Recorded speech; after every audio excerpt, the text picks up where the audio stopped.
कोई फर्क नहीं है, सब बराबर हैं। अमेरिका में सब नस्ल के लोग पढ़ते हैं, तो कभी कोई अफ्रीका का बच्चा टॉपर आ जाता है क्लास में, कभी चीन वाला बच्चा टॉपर आ जाता है, कभी भारत वाला आ जाता है, कभी यूरोप वाला आ जाता है। तो इस तरह से कोई दिमाग में फर्क नहीं है। अगला है साहसी। अपने देश में बच्चों को क्या बचपन से डरपोक कमजोर बनाते हैं लोगों को। अपन क्या करते हैं, छोटे बच्चे को कभी भूत से डराएंगे, कभी जिन से डराएंगे, कभी पुलिस से डराएंगे, कभी कभी तो हाबू से डराते जो होता ही नहीं है। अब आपको बड़े वालों का हाबू बता दूं क्या? ये ईश्वर, अल्लाह, गॉड, भगवान, फरिश्ते, देवी देवता बड़े वालों का हाबू हैं। ये भी नहीं है, बड़े वाले उनसे डरते रहते हैं और सोचते ही हमारे कुछ देगा देते हैं, तो कुछ नहीं है। तो अपने देश में क्या कि साहस की कमी है, ये कई जगह झलकती है। कहाँ कहाँ झलकती है? एक तो अपन कुरीतियों को नहीं छोड़ पाते, जैसे सती प्रथा आप लोगों ने पढ़ा होगा, वो अंग्रेजों को आकर के ही उसको बंद कराना पड़ा, अपन उसको नहीं छोड़ पाए। तो कुरीतियों को छोड़ने के लिए भी साहस की जरूरत पड़ती है। जाति प्रथा भी एक कुरीति है, या अंधविश्वास भी कुरीति है, इनको छोड़ने के लिए साहस की जरूरत पड़ती है। और कहाँ जरूरत पड़ती है साहस की?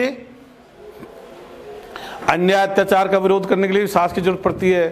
अपने देश ने हजारों साल की गुलामी इसलिए झेली कि भाई डरपोक थे, कोई आके अत्याचार कर लेता झेल लेते। आपको कोई नया बिजनेस तैयार करना पड़ेगा, या बड़े माल IAS IAPS के लिए आप तैयारी करो, तो वहां भी साहस की जरूरत है। हर बच्चा उसको चैलेंज नहीं लेता। आपको सोचता मैं तो ओलंपिक तक खिलाड़ी बनूंगा, वहां भी साहस की जरूरत पड़ती है। नेतृत्व करने के लिए भी साहस की जरूरत पड़ती है। जैसे मान लीजिए कोई 2 जिले हैं, या एक जिला है, उसमें 2 तरह के SP रहे, एक तो डरपोक कमजोर SP रहा और एक साहसी SP रहा। जब डरपोक कमजोर SP रहता है तो बदमाशी बढ़ जाती है, जो साहसी SP रहता है तो बदमाशों को मतलब पकड़ के बंद कर देता है, बदमाशी घट जाती है। जब कमजोर डरपोक SP रहता है, बदमाशी बढ़ती है, तो DGP राजस्थान उसे पूछता है भाई बताओ तुम्हारे जिले में बदमाशी क्यों बढ़ रही है? तो पता है डरपोक कमजोर SP क्या जवाब देता है? वो खुद जिम्मेदारी नहीं लेता। वो क्या कहेगा, अक्सर साहब वहां की तो सारी जनता ही झूठी है, मतलब मैं तो ठीक हूं, सारी जनता ही खराब है, इसलिए क्या करो बदमाशी बढ़ गई। तो DG सोचता है क्या दूसरी जनता लाके बसाऊं तेरे चक्कर में? या क्या कहेगा, अरे साहब वहां तो नेतागिरी बहुत है, तो क्या नेताओं से खाली करा दे भाई इलाके को, ये SP कर। या क्या बोलेगा, अक्सर साहब मेरे जिले का तो स्टाफ ही कंडम है, तो कहते यार दूसरा वाला भर्ती करे तेरे चक्कर। तो मतलब वो बदमाशों पे नहीं जाएगा पीछे, इधर उधर ही डरता रहेगा, वो बदमाशों को पीछा नहीं करेगा और इधर उधर बहाने बनाता रहेगा। तो इसलिए नेतृत्व करने के लिए भी साहस की जरूरत है। ये राजनीति नेतृत्व के लिए भी है।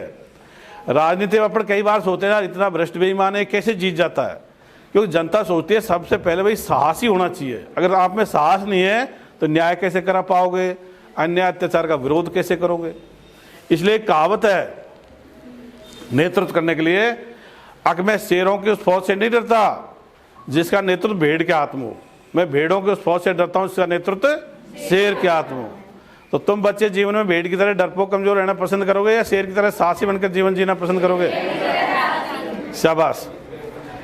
तो आपको देखो लिंग भेद मिटाने के लिए भी साहस की जरूरत है, आपको छुआछूत मिटाने के लिए भी साहस की जरूरत है, अंधविश्वास छोड़ने के लिए भी साहस की जरूरत है। अभी तक तो तुमको सारे थे भाई 2% इस देवता से मांग लूंगा, 5% फरिश्ते से मांग लूंगा और कोई जिन से भूत से मांग लूंगा। अब पता लगा है जितनी पढ़ाई करोगे उतना ही नंबर आएंगे। अगला बिंदु है शिक्षित। सबको पढ़ना चाहिए, कॉलेज तक पढ़ना चाहिए। अपने ये जरूर कहते हैं धार्मिक शिक्षा की जरूरत नहीं है, मदरसा शिक्षा, गुरुकुल शिक्षा, मिशनरी शिक्षा या और कोई धर्म की शिक्षा इनकी जरूरत नहीं। स्कूल की शिक्षा, कॉलेज की शिक्षा पर्याप्त है, यही बहुत है। उससे क्या अलगाववादी सोच पैदा हो जाती है, कट्टरपंथी बन जाते हैं धार्मिक शिक्षा से, वो घुल मिल नहीं पाते। जो स्कूल का बच्चा और धार्मिक शिक्षण संस्थान का बच्चे में मेल नहीं खाएगा। स्वास्थ्य के लिए अच्छा खान पान होना चाहिए, खेल कूद होना चाहिए, मनोरंजन होना चाहिए। अब सारे बच्चे खेल कूद के लिए तैयार हैं, पर आयोजन की जिम्मेदारी किसकी है? जो उम्र में हम बड़े हैं या पद में बड़े हैं। तो यहाँ अभिभावक भी आए हैं, अपनी जिम्मेदारी है भी हमारे बच्चे खेलने के लिए तैयार है, पर खिलाने के लिए आयोजन कौन करेगा? अपन को करने चाहिए। तो मैं आपको बता दूं राजस्थान के लड़कियों के 3 कुश्ती दंगल हुए हैं और वो मैंने आयोजित कराए 2020 में, 22 में और 23। हरियाणा से काफ़ी लड़के आए, दिल्ली, हरियाणा, जयपुर, जोधपुर सब जगह से लड़के आए तो हमारे लड़के लड़की दोनों के लिए खेल कूदों का आयोजन कराने की अपन को जरूरत है। उच्च नैतिक मूल्य, उच्च नैतिक मूल्य की सामान्य परिभाषा है भाई जैसा व्यवहार मैं मेरे प्रति चाहता हूं वैसे ही दूसरों से करूं। मान लीजिए अपन रास्ते में जा रहे हैं और अपना एक्सीडेंट हो जाए और अपन को होश हो लेकिन हाथ पैर टूटे पड़े हों, तो अपने मन में क्या गुजरेगा कि भाई कोई मुझे हॉस्पिटल पहुंचा दे। तो दूसरा एक्सीडेंट हुआ पड़ा तो अपनी क्या जिम्मेदारी बनती है भाई, या तो 108 को फ़ोन कर दो या किसी तरह से मदद करो। तो ये अपनी जिम्मेदारी बनती है। मतलब तो ये नैतिकता है, ये कोई धर्म ग्रंथों की बात नहीं है, ये कॉमन सेंस की बात है। जैसे मेरे ऑफिस में आओगे, मैं किसी के पास मैं भी जाऊंगा तो मैं सोचूंगा भाई मेरे से अच्छा व्यवहार हो तो मुझे भी ऐसा ही करना चाहिए। तो कॉमन सेंस की बात हो गई, इसमें धर्म ग्रंथ आड़े ही नहीं आता। बहुत सारे लोग कहते हैं हम तो इसको धर्म ग्रंथ से सीखते हैं, जो कि सामान्य बातें हैं। तो इसे जो समाज बनेगा वो विज्ञानवाद पर होगा, जिसे सबको रोजगार मिलेंगे, देश सुपर पावर बनेगा। और नैतिकता होगी, नैतिकता पर होगा तो स्वार्थ बढ़ेगा, एकजुटता बढ़ेगी, जाति धर्म नहीं होते एकजुटता आ जाएगी। तो ऐसा समाज बनाने का अपना लक्ष्य है। अब इसमें नीचे सब लिखे जय मानवता, जय नैतिकता, जय विज्ञान। यही क्यों लिखे? क्योंकि अभिवादन के शब्द भी अपन को बांटते हैं। जैसे एक ने बोला जय श्री राम, दूसरा बोल रहा सलाम वालेकुम, तो वही क्षण चालू हो गई। एक बोल रहा है जय भीम, दूसरा कह रहा है राधे राधे, तो वही क्षण चालू हो गई। एक बोल रहा है मान ले तेजा जी की जय, दूसरा कह रहा है देवनारायण की जय, तो वही क्षण चालू हो गई। तो नमस्कार बोलने से कोई दिक्कत नहीं है, नमस्कार, प्रणाम, good morning, good evening, hello, सुप्रभात, जय मानवता, जय नैतिकता, जय विज्ञान, ये सब सबको स्वीकार्य हो सकते हैं, बांटने वाले नहीं है। अब जय जवान जय किसान बोला तब भी एक वर्ग ही आया। अब आपने जय जवान बोला तो टीचर्स के बच्चे सोचेंगे यार हमारे पिताजी का तो जो भी कमजोर टाइप सा है इसकी तो कोई इज्जत ही नहीं करता। अब जय किसान बोला तो व्यापारी के बच्चे सोचेंगे यार अपने पिताजी को तो गलत माना जा रहा है, इसे कोई जय नहीं बोलता। तो वो भी कोई अगर मान लीजिए युद्ध चल रहा हो जो तो जय जवान ठीक है, या खेती के लिए कोई विशेष आंदोलन चल रहा हो तब जय जवान भी जय किसान भी ठीक है, अन्यथा तो वो भी एक वर्ग कोई करता है, तो पूरे वर्ग में सारी दुनिया उसमें समाहित नहीं हो पाती। तो ऐसे समाज के अपने भाई धीरे धीरे इस पर ही आना है। ये जितने धर्म ग्रंथ हैं उनमें जो ऐतिहासिक बातें वो इतिहास किताब पढ़ लो, अंधविश्वास की बात छोड़ने के लिए है तो उनकी कोई जरूरत ही नहीं है। वो तो एक माया जाल मतलब बहुत बड़ा महल खड़ा कर रखा कल्पनाओं का है, उसमें कुछ नहीं। अब बच्चों आपने इजराइल देश का नाम सुना है? इजराइल, चीन और भारत। इजराइल नया देश बना था 14 मई 1948 को और अपना आज़ाद हुए 15 अगस्त 1947 को। वहाँ की जनसंख्या है अभी भी 93 लाख, अपनी जनसंख्या 142 करोड़। वहाँ का क्षेत्रफल है 22,000 वर्ग किलोमीटर, अपना क्षेत्रफल है 32,87,000 वर्ग किलोमीटर। अपनी जनसंख्या का अनुपात है 1:150, मतलब अपने 150 आदमी उनका 1 आदमी। अब 2-3 साल पहले वहाँ के प्रधानमंत्री जी आए थे, अपने प्रधानमंत्री जी भी वहाँ गए थे और फिर खबर छपी थी अखबारों में, क्या समझौते हुए अपने प्रधानमंत्री जी कह रहे थे हमको तोप दे दो, हमको मिसाइल दे दो, हमको ड्रोन दे दो, हमको खेती की टेक्नोलॉजी दे दो, हमको लड़ाकू विमान दे दो। अब ऐसे मानो कि 150 आदमी 1 आदमी से कह रहे हैं तू हमारी सुरक्षा किया कर, तू हमारी मदद किया कर। तो 150 के लिए शर्म की बात है कि नहीं है? तो ऐसा हुआ क्यों? इजराइल चूंकि अमेरिका के नज़दीक है, तो जैसे इजराइल नया देश बना तो हर 10-20 साल में विज्ञान तकनीकी में नई नई खोज कर रहा है। और अपन आज़ाद होने के बाद में हर 10-20 साल में नए नए भगवान खोज रहे हैं। अपन ने साईं भगवान खोज लिया, कोई मीन भगवान खोज लाया, कोई आसाराम भगवान खोज लाया, कोई राम रहीम भगवान खोज लाया। तो दुनिया तो विज्ञान खोज रही है, अपन क्या खोज रहे हैं? भगवान को। तो इसलिए अपना देश पिछड़ रहा है। ऐसे चीन का नाम आप लोगों ने सुना है? चीन की जनसंख्या भी 142 करोड़ है। वो 1949 में उसमें नई कम्युनिस्ट विचारधारा आई थी, मतलब सरकार बनी थी। अब आपको पता होना चाहिए चीन में 90% लोग बाग किसी ईश्वर या धर्म को मानते नहीं है, इसलिए उनको वैज्ञानिक दृष्टिकोण सूट कर गया, उनका दिमाग चल रहा है। और अपने 98% लोग बाग धार्मिक हैं, इसलिए अपना दिमाग पढ़ाई लिखाई वही कर रहे हैं, लेकिन पानी को अभी भी तत्व मान रहे हैं, हवा को ही तत्व मान रहे हैं, क्योंकि वो दायरे से नहीं तोड़ पाया। वो दायरा टूटने पे अपना खुद का दिमाग चालू हो जाएगा। अब आपको पता है वर्ल्ड में 44 टेक्नोलॉजी हैं। कितनी हैं? उसमें से 37 में चीन, अमेरिका और यूरोप से आगे निकल गया और अपने एक में भी आगे नहीं है। तो जनसंख्या उतनी, मतलब जितनी जनसंख्या उतने दिमाग। अपने भी 142 करोड़ दिमाग हैं, पढ़ाई भी वही कर रहे हैं, लेकिन धार्मिकता में फंसने से अपने दिमाग चल नहीं पा रहे। तो ये कारण है अपने पिछड़ने का। जैसे आप लोगों को अगर दायरा टूटेगा और आप सोचोगे नई नई चीज़ों के, तो ये बहुत ज़बरदस्त क्रांति होगी। मतलब एक तरह से भारत का पुनर्जागरण होगा और ये वर्ल्ड तक भी जाएगा। अभी भी आप देख लेना, पढ़ लेना, जिन देशों में धार्मिकता या धर्म कम है वो देश विज्ञान तकनीकी में आगे हैं, जिन देशों में धार्मिकता धर्म ज़्यादा है वो विज्ञान तकनीकी में पिछड़ रहे हैं। अब अपन ने क्या है कि इसको अंधविश्वास को एक पेड़ से समझाया है। अंधविश्वास रूपी पेड़, ये पेड़ के जड़ होती है, तना, टहनी, पत्ती, ये 4 भाग होते हैं प्रमुख। तो इसकी जड़ पे क्या लिख रखा है? ये अंधविश्वास की जड़ है। इसका तना क्या है? धर्म या पंथ। ये इसको आगे बढ़ाता है। मतलब अल्लाह को कौन बढ़ा रहा है? इस्लाम वाले। ईश्वर को हिंदू, गॉड को क्रिश्चियन, सरदार है जो वाहेगुरु वगैरह को बढ़ा रहे हैं। और फिर इसकी टहनी पत्ती क्या है? स्वर्ग, नरक, भूत प्रेत, आत्मा, चुड़ैल, डाकण, देवी देवता, फरिश्ते, जिन्न, ज्योतिष, मोक्ष, न्याय दिवस, अवतार, पैगंबर, शुभ अशुभ, और ये सारे के सारे लिख रखे, पढ़ लो इसमें। और बच गए वो भी इसकी टहनी पत्ती में आएंगे। जैसे ईश्वर को आपने माना, अल्लाह को माना, वही स्वर्ग नरक का मालिक हो गया, वही मरने के बाद फैसला करेगा, इस जन्म में वही सुख दुख देगा, तो वो जड़ है वहाँ की। तो किसी पेड़ को नष्ट करना हो तो कहाँ से नष्ट होता है? जड़ से। जैसे आपने ईश्वर को नहीं माना तो नहीं तो स्वर्ग नरक का लफड़ा भी खत्म हो गया, और जो करोगे उतना ही फल अपन को मिलेगा, और इस तरह की चीज आ जाएंगे, विज्ञानवाद पर जाओगे। इसमें अलग अलग रंग के पक्षी दिख रहे हैं आपको, ये अलग अलग धर्मों के लोग आ गए धार्मिक दृष्टिकोण के, और उड़ते हुए पक्षी दिख रहे हैं आपको, ये वैज्ञानिक दृष्टिकोण के। इसको छोड़ गए पेड़ को।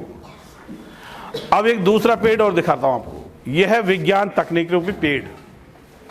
इसकी जड़ पर लिख रखा वैज्ञानिक दृष्टिकोण, तने पे वैज्ञानिक खोज, और जितने विज्ञान की उपलब्धियां है, मोटरसाइकिल लेके सैटेलाइट से लेकर के मोबाइल तक, सारी इसकी टहनी पत्ती हो गई। अपने देश में क्या है? जड़ तना तो ये वाला लेके बैठे हैं और टहनी पत्ती वो वाली चाह रहे हैं, तो मैच ही नहीं कर रहा। तो वैज्ञानिक दृष्टिकोण बनेगा तभी तो पढ़ाई काम आएगी। तो आज के बाद में आप वैज्ञानिक दृष्टिकोण के रहना पसंद करोगे या ईश्वरवादी, अल्लाहवादी या धार्मिक दृष्टिकोण के रहना पसंद करोगे? तो जो भी वैज्ञानिक दृष्टिकोण के रहना पसंद करे, दोनों हाथ खड़ा करके समर्थन कर देंगे। सारे के सारे बच्चे अपने साथ हो गए वैज्ञानिक दृष्टिकोण में। ठीक है, कोई आलस पूर्वक खड़ा नहीं किया तो बात अलग।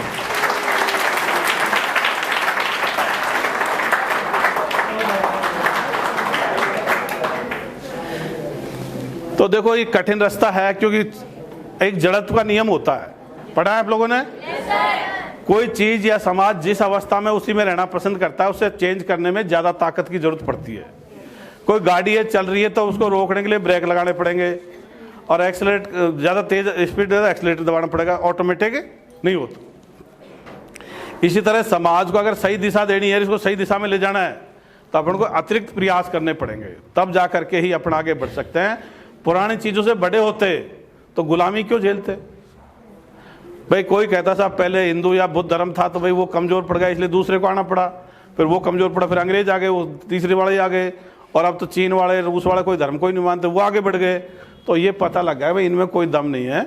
इसलिए विज्ञानवाद पाने का तरीका यही है कि दिमाग को खोल दो, अंधविश्वासों को छोड़ दो, और जाति धर्म वाले के सिस्टम में कोई जरूरत नहीं है। वैसे अपना जिससे मेल सिद्धांत खा जाते हैं वही अपने लिए दोस्त बन बैठता है।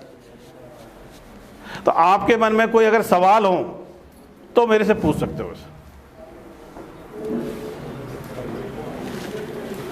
किसी के मन में कोई सवाल उठ रहा हो तो पूछ सकते हो।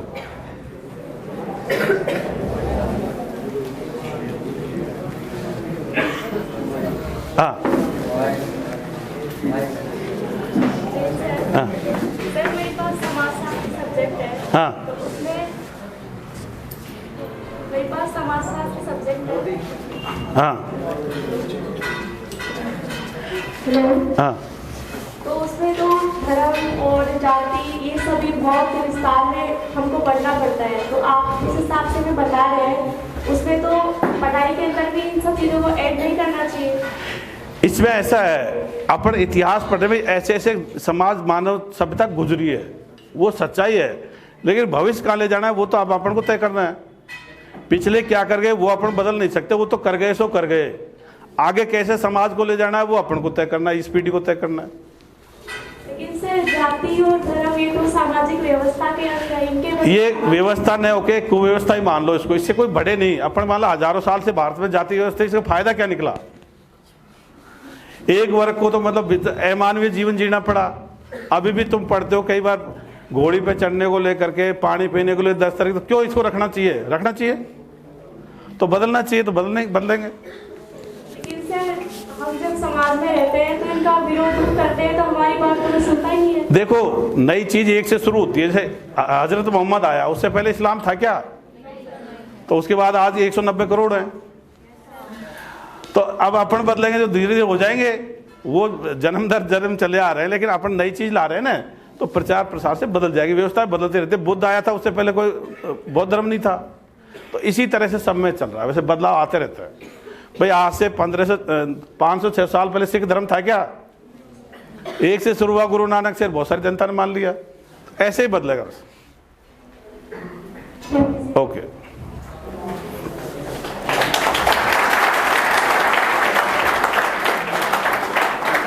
जैसे रिले रेस होती है ना, रिले रेस देखिए आप लोगों ने, एक जना झंडी लेके दौड़ता है, फिर दूसरे को सौंपता है। आज मैंने इस रिले रेस वाली झंडी आपको सौंप दी। अब इन बातों को आगे से आगे बढ़ाने की जिम्मेदारी किसकी है? आप लोगों की है। और ये बातें 1-2 दिन के लिए नहीं बताई, ये बातें जीवन भर के लिए हैं। इनके अनुसार जीवन जियोगे तो आपके बहुत सारे तनाव नहीं आएंगे, आप ज़्यादा सोच पाओगे, नए नए उनके समाधान दे दोगे समस्याओं के। और नहीं पुरानी चीज़ों पर बैठे रहोगे तो उनका तो परीक्षण हो गया, उनसे अपन बढ़े कहाँ? उनके रहते हुए जैसे आप बता रहे तो हजारों साल की अपने गुलामी झेली तो है। अगर ऐसी दमदार चीज़ अपने पास होती तो क्यों गुलामी झेलते? वर्तमान में भी आप लोगों को एक चीज़ और बता दूं, अपनी जो सुरक्षा व्यवस्था है भारत की, 3 सेना है, थल सेना, जल सेना और वायु सेना। अपनी वायु सेना के 4 विमान प्रमुख हैं, MiG-27, सुखोई ये अपन ने रूस से खरीदे हैं, मिराज विमान और राफेल विमान अपन ने फ्रांस से खरीदे हैं। अपने पास कोई विमान नहीं बनाया अपन ने, सारे क्रिस्मस, अभी ड्रोन भी दूसरे देश से लेके आ रहे हैं। तो अपनी वायु सेना में अपना कोई हथियार। अब थल सेना देखो, थल सेना में 3 प्रमुख वो होते हैं हथियार, एक तो टैंक, एक तोप और एक राइफल। तो अपनी सेना के टैंक हैं T-72 टैंक और T-90 टैंक। उनका अपन ने नाम 20 में रख दिया, कुछ रख दिया, वो अपन रखा, लेकिन रूस से खरीदे अपन। अर्जुन टैंक का नाम आप लोगों ने सुना है? अर्जुन टैंक का भी जो इंजन है उसका नाम है विकास इंजन, और उसका ओरिजिनल नाम है वाइकिंग इंजन, जो फ्रांस से खरीदा है। वो भी अपना मतलब बाहर कर रखा है, अंदर इंजन अपना नहीं है। तो टैंक अपन नहीं बना रहे। तोप अपन बोफोर से अभी K9 तो दक्षिण कोरिया से खरीद के लाए, तोप अपन नहीं बना रहे। और राइफल के बारे में बता दूं, अपनी राइफल उस दर्जे की नहीं है जो सीमा पर अपने जवानों की कैजुअलिटी ज़्यादा होती है। इसलिए पिछले साल रूस का राष्ट्रपति पुतिन आया था मई महीने में, और एक सौदा किया था 7 लाख AK-203 राइफल रूस अपन को देगा। 1 लाख राइफल तो बनी बनाई देगा, और 6 लाख राइफल वो अमेठी के कोरबा कस्बे में फैक्ट्री लगाएगा। अपन ढंग की राइफल नहीं बना रहे तो अपन कैसे कह सकते हैं?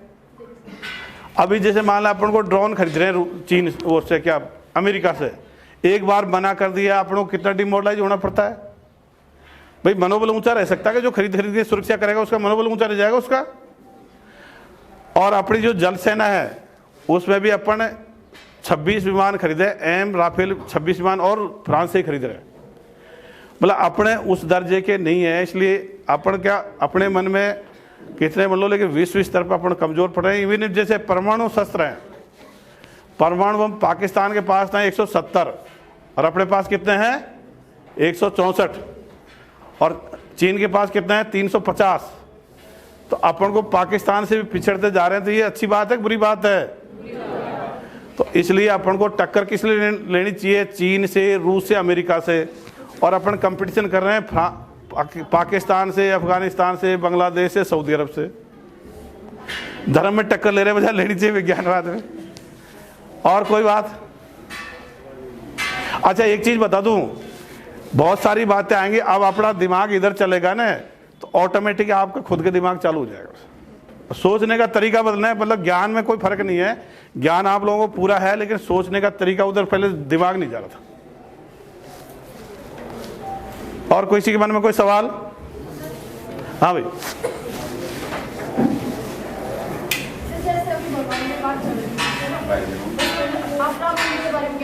किसके? देखो मैं बता दूं, इसमें मैं मंदिर, मस्जिद, चर्च, गुरुद्वारा, मठ किसी के पक्ष में नहीं हूं। मैं एक बात नहीं, कभी भी आप बात करो तो सामूहिक किया करो। एक धर्म की बात करोगे तो आप एक पक्षीय बन जाओगे। लेकिन बहुत सालों से इसका विवाद चल रहा है। हाँ ऐसे चल रहा, मस्जिद का भी चल रहा था, राम मंदिर का भी चल रहा था। उस जगह पे मस्जिद बननी चाहिए थी, अब उस जगह पे राम मंदिर बनना है। तो उसकी बात भाई देखो मैं बताऊं, मंदिर बना है, उसकी जगह अगर राइफल बनाते हमारे जो देश के वैज्ञानिक है, उसकी जगह तो वही मैं बात तो राम मंदिर बनाने में लगा हुआ है, उसकी जगह अगर राइफल बनाते तो उसमें